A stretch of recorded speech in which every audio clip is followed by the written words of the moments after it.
Hey everyone, how you doing? Ron here with How Do I. So in today's video, I'm going to show you some tips and tricks to make your videos look like you've been editing for years and makes you look like a pro. So let's get into the video.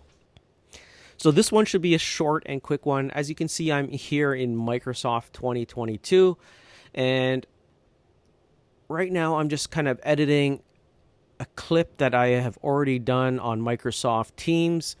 And some of the first things that you want to do is kind of impress people with some of the gestures, some of the cursors, and some of the transitions that people don't know how to do. Because some people, they know how to record just using basic screen, but with some of the common basic transitions and cursor effects and just small things kind of wows people because they see your videos in 4K and with other options. So let's start off with the first one here, which is the highlight.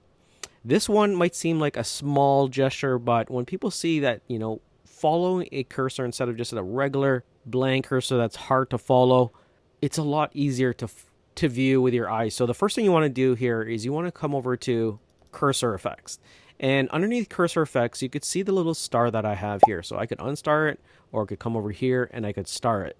So I've starred that, and all you have to do to enable that in Camtasia 22 is just drag and drop that. And as you can see, I starred it, so now it becomes into my list of favorites that I always use.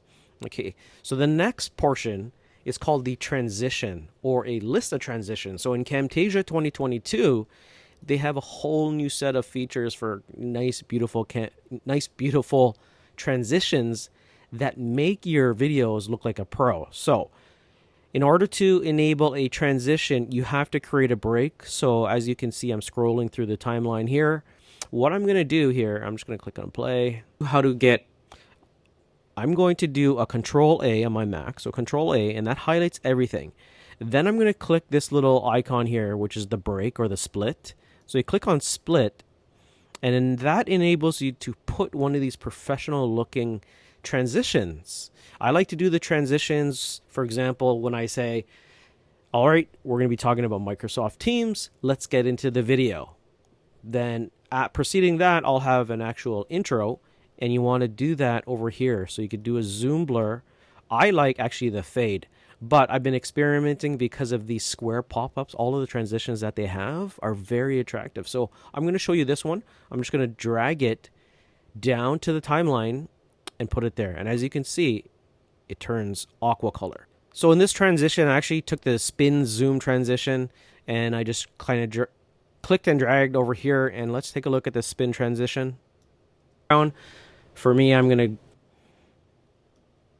see how beautiful that is. You could actually just take your left cursor mouse and just kind of scroll over and see if you like it. If you don't like this one, all you have to do is highlight here, click on delete, come over here, and just select another one. We could do the spin flip, the snapshot. My favorite one here that I use majority of the time is the fade, and you could actually see it right here that is starred. So the fade is one that I really, really like. So here's another cool one, which is called the doorway. Actually, I'm going to favorite this one because I started to use it and I forgot to favorite this, but you'll actually look at this doorway. You could actually just scroll from the left to right and you could see how it works. So I applied it to this transition here on my video. So let's take a look at it. Background. For me, and that's pretty cool when you transition into a new scene. So where do you want to do this? If you're moving from one scene to another, or from one video to an image, or from one still image to another, that's where I would put in a transition. Or if you actually made a pause or a break in voice, you could actually put a transition in just if you needed to.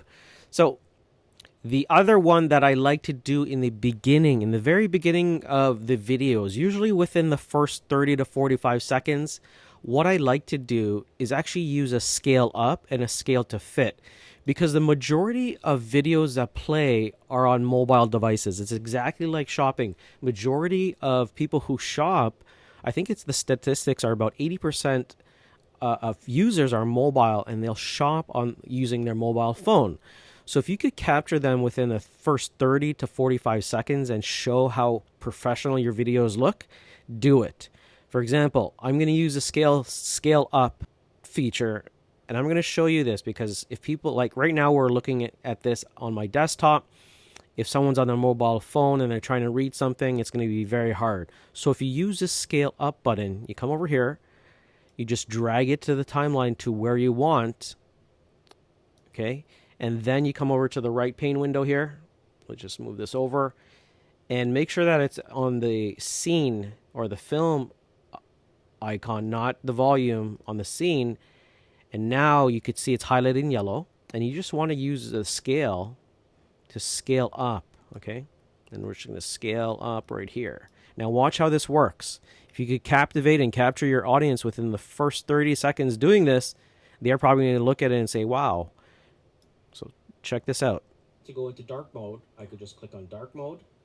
And now to get back, let's say you're finished zooming in on this, you could come over to scale to fit and make it go back to the regular window. And let's take a look at this transition here. I could just click on dark mode.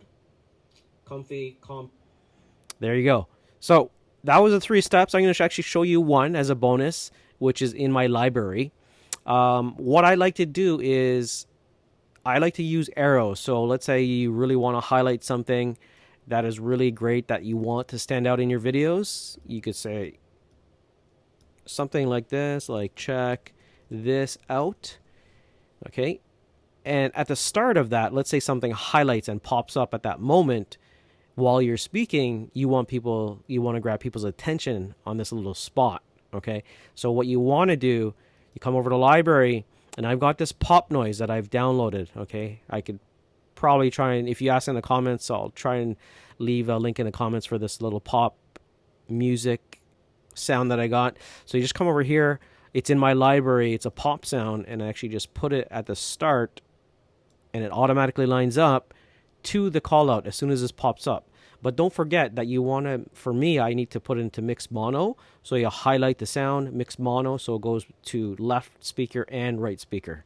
Okay, if I don't have mixed mono, it actually just goes to the left side or the right. So I want to show you how this transition works, or this piece. So watch how it pops out, and then it comes out with that pop noise. Mode, comfy, compact, or the...